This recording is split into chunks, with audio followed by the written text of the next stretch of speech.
Uh, I think, first of all, thank you very much. A little bit tough having the last slot here. I'm going to try to keep it a little exciting because just about everything that you possibly heard about ESG sustainability, I humbly don't know what I could add.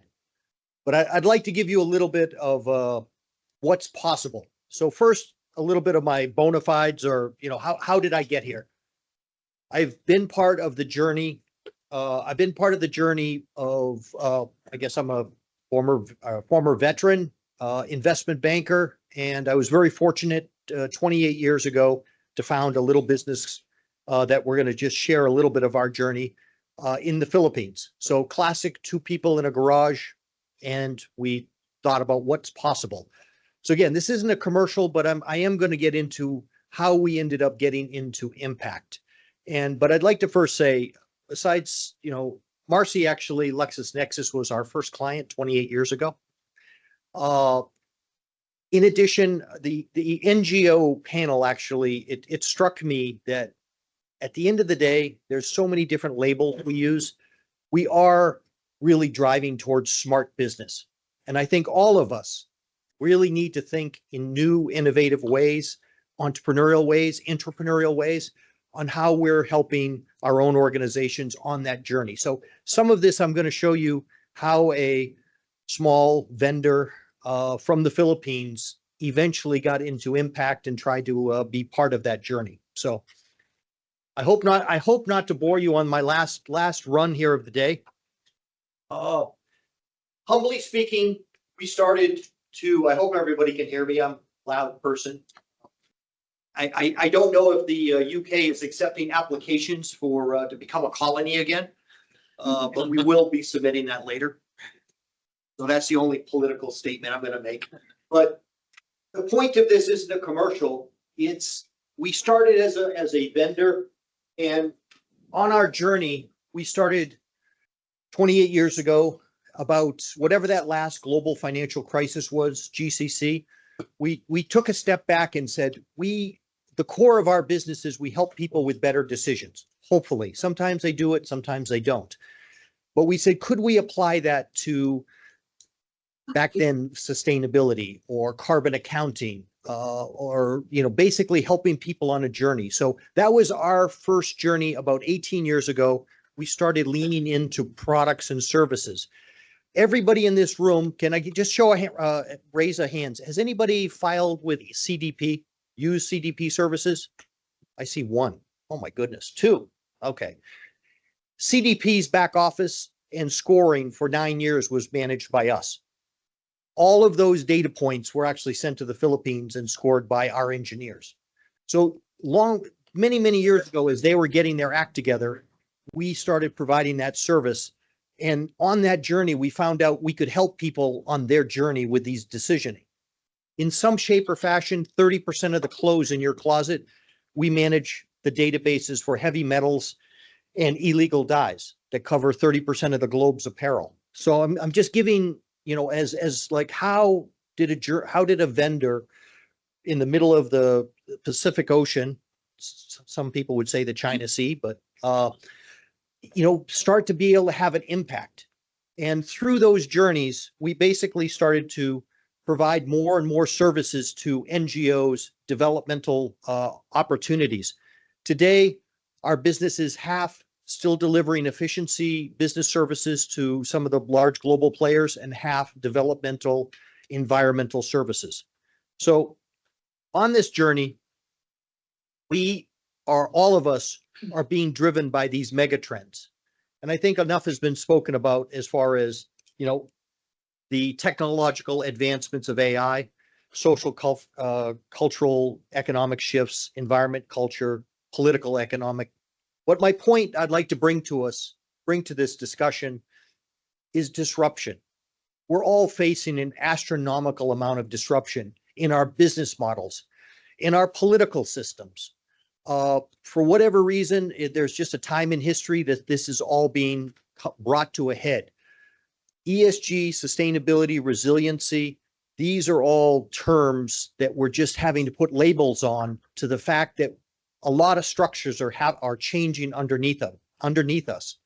And if anything, I'd like you to have as a takeaway, what is each and every one of our contribution? Not just, we all have our day jobs. Some of us have day jobs and night jobs. But what could we possibly bring to this journey and more than just ESG sustainability? How are we going to have different impacts? One aspect is we need to upskill. A huge amount of our population needs to be upskilled as AI comes in. We're going to have a digital divide that if we think we're separated now because of technology, that digital divide is going to get pushed further and further because of capability. So upskilling is a big part of the S in the ESG. And again, I'm not trying to fly one flag or the other, but all of us have so much we can contribute because of our history and our experiences in this journey of business, whatever role that we play. So journey goes 18 years ago, we started doing impact. 15 years ago, or what is it, 2015, SDGs kind of rolled out. About 11 years ago, the UN used to be a client and somehow they got me to work for free. I don't know how that happened, but somewhere along the journey, they flipped the business model and I now work for the UN. That takes up about 30% of my time. But the journey of the UN, I'm not here to propagate the UN. The UN is nothing besides a clearinghouse of the world's problems and a mirror of the 196 entities we call countries. It's about 193. There's 3 principalities, but let's just say the world's problems somehow clear through the UN at some shape or form. The SDGs are this artificial North Star that we put up as a label. To be very frank, it's a clearinghouse. It's a way to look at, these are our challenges and we all need to figure out a map. But the bottom line is for SDGs that it's what's material. If you're Coca-Cola, I hope Coke's not in the room, but water matters to Coke. That's very material. How they're going to manage that and how do they represent it. My point for this, we're well behind. Now, yes, the UN is an organization under financial distress for a lot of different reasons. Multilateralism is under pressure. I don't know that it will survive whatever the next crisis has come down the road. There was something called the League of Europe, then the League of Nations, and now the UN. I don't know what the future entity is going to be, but the reality is the world has to grapple with these challenges. I just came from Geneva, and one of the last meetings I attended was the liquidity crisis, the crisis for liquidity crisis. Even the label was a little bit like, wow, how many times you can get crisis into a meeting. Reality is we're all under distress, and these are the points I'm trying to give to you, but these are opportunities also. So SDGs, we're well behind. That's all I need you to know. We're well behind, probably 80+% we're not hitting the mark. That's depending upon what country you come from. The UN or the US does not necessarily subscribe to UN, but the rest of the world does take up their information as best practice or at least a guiding light. Now, take the UN out for a second. SDGs are just a North Star. In reality, all of us are in the business of somehow delivering data, digital innovation, foresight, behavioral science. I know AI is supposed to replace us all. I think in reality, all of us that have been in the space know that we've all been using guided decisioning, robotics in some shape or fashion for a couple decades. The reality is all of the seasoned capability that resides in this room and in your own networks, in addition to leveraging AI, can help bring better solutions. And that's all I'm trying to say is our forward-thinking capability of what we could do and bring differently to the table. We need to do it, and we need to do it very quickly. That's one of the challenges that we're seeing. Let's talk about money here for a second. Just to give a perspective, before COVID, there was a shortfall of about $2.5–3 trillion, depending upon how you count for it. This is to effectively help the world be more sustainable. That number is doubled since post-COVID. We all turned on the printing presses around the globe, or printing presses, and printed more money. The challenge with that is we now have a debt challenge all over the world. Most recently, we're also involved in impact investing. The good news is there's impact investing has been sort of really going off the charts. I've been involved with it for about 12 years. I've seen it come from about 500 billion to about 1.5 trillion. And the bottom line is, again, it's not enough. 1.5 trillion is a drop in the bucket. And the reason I'm bringing up the money side, the investment side, because all of your corporations, whether you're a buyer or your supplier, you're all part of some ecosystem. And this ecosystem, there's a huge demand for impactful projects. That's what we need to concentrate on. How can we create value propositions? One of the challenges as an industry, if we're 500 billion, there's different numbers on how you want to account for it, but let's just say we're $500 million annually. We are all part of somebody's supply chain, and the impact that we can have in the communities that we operate in the tangential areas that we can help drive value propositions is what we need to be thinking as an entrepreneur, to be a little bit different. If not, we're going to be subject to regulations that are coming down the pipeline anyways. Now, let me just give you a number. All of us live in some community, I would imagine, unless you're, what's his name? Our President Trump's best friend that wants to go to Mars. Everybody besides him lives in a community, right? This communities are, guess what? There are 100. I just came from the World Urban Forum 3 weeks ago. All the global urban shortcomings is $150 trillion short of being resiliency funding. That is all of our communities. So I want to give you an additional heavyweight or an opportunity. All of us operate businesses or that live in some community. How are we going to participate or at least acknowledge that these communities are under financial stress, that just they do not have a way? Cities, local government units are not necessarily structured because they don't have the federal budgets. They're going to be looking to our businesses to somehow create value propositions that help relieve some of that shortcoming. So just understand the sheer amount of money. This isn't just some far off country in the middle of X continent that is underwater. These are the communities that when you leave here and you drive, they have the same resiliency problems. So these are just some of the upbeat points I'm trying to give you. If you're an entrepreneur, you could see challenges and opportunities. I tend to look at it as more of opportunities. I don't think I need to touch more on regulation, but I'd give you that this page is going to do nothing besides triple. Does anybody track the plastics treaty around the world? Anybody? This is really like nerdy stuff. No, it's coming for you. It's basically the globe is going to sign a global plastics treaty, and we're all going to have to track recycled plastics and virgin plastics in our supply chain. Not that it's not the only thing, but we're going to have water footprinting. Just like we have carbon footprinting, we're going to have waste tracking. We're going to have how are we treating our various employees, impact sourcing, all through the supply chain. So in trying to keep this, sort of upbeat and exciting, everybody has talked about the complexity, the lack of staffing, high cost of ESG implementation. We saw this as an opportunity.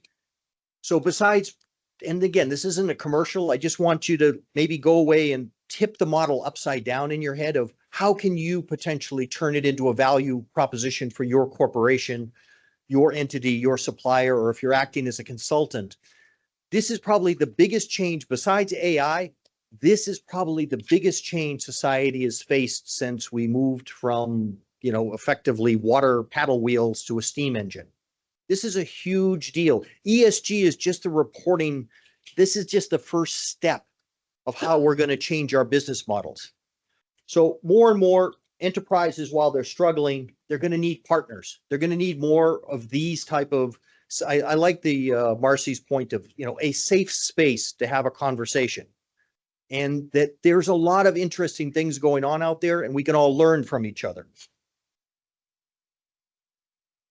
I think it was touched on. We've helped clients on their journey. In some cases, they actually use our ESG services and white label them. Again, not a commercial. We've got 250 masters and PhDs that do environmental engineering.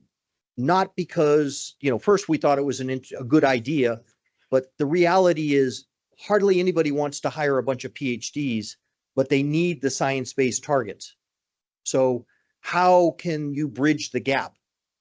How many people use assurance services for their financials? Anybody? Everybody gets their financials done, correct? Right? Next point. The next biggest product line besides producing financials, accounting firms provide assurance from variations of limited assurance, all the way up to a full assurance product, assured product. The point I'm trying to make is all of you with ESG, sustainability, resiliency are engaging in an assurance cycle. And that assurance cycle will require data management, some science, some accounting, and the management commitment. And that's really what I'm trying to share with you. While ESG is a small part of RFPs, RFIs today, it's only going to increase. Now, because of politics, the name ESG may be switched out to something else. I think a lot of the speakers tried to say, at the end of the day, the name or the label isn't as important as the underlying vision. Intentionality is going to have a role in all of what we do. The name, label, the politicians, God bless. At the end of the day, the intentionality to do better, to find sustainability could also equal waste management. At the end of the day, how you manage all of the value streams in your company, and that includes, how do you deal with your people? How do you deal with, different capabilities? That's the goal or the value proposition that I believe that we need to unlock. On the journey, we also are involved in impact sourcing and delivering services from the continent. We started on that about 11, 12 years ago in Kenya. We saw that there was an interesting need that clients want to somehow be involved in this impact sourcing journey, but didn't exactly know how to get started. Clinton just celebrated about 500,000 impact, as their accounting goes, that there's 500 impact sourcing professionals at this point. They've now reset their goal to 1 million impact sourcers. What does this mean? Impact sourcing does not mean a giveaway. It doesn't mean that, by the way, you're going to get lower quality or you have to deal. It's about taking the entire picture of the impact that your pound, dollar, yen, whatever currency, euro has in that community, and taking the entire accounting and understanding that value proposition. Today, it's voluntary. I would tell you that in the future, more and more is going to be basically asked of you. Besides your scope 3, they're going to be asking you, what impact are you having in the communities that you operate? That is impactful sourcing. Okay, a little bit of a twist of words, impact and impactful, understanding that it's more expansive than just trying to give a person a job. It's also, how are you creating value in that community? IOAP, I've been blessed to be part of that journey and part of the social chapter, in essence, trying to help them on their journey for buyers, and as we try to do something over here. IBPAP is the Philippine structure. We're doing that, and also one in South Africa with BPESA. I'd like to touch on systems. There was a system that was developed.